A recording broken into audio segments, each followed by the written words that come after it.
Hello বন্ধুরা, আজকে একটা ছোট্ট ভিডিও নিয়ে তোমাদের সামনে হাজির হলাম। এটা হচ্ছে ছিটে পিঠে।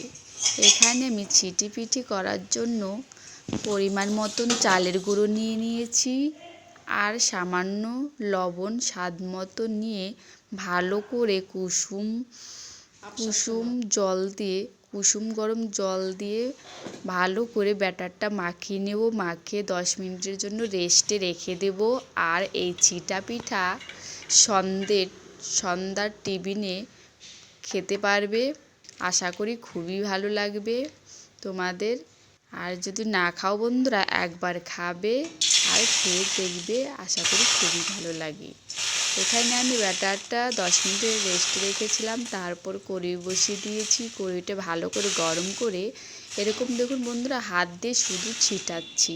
আর দেখতে কতটা সুন্দর লাগছে আর লোভনীয় লাগছে, একদম ফুলের মতন হয়ে যাচ্ছে। আর খেতেও ঠিক ততটাই ভালো। তোমরা যদি না খাও, এরকম করে খাবে, আশা করি খুবই ভালো লাগে।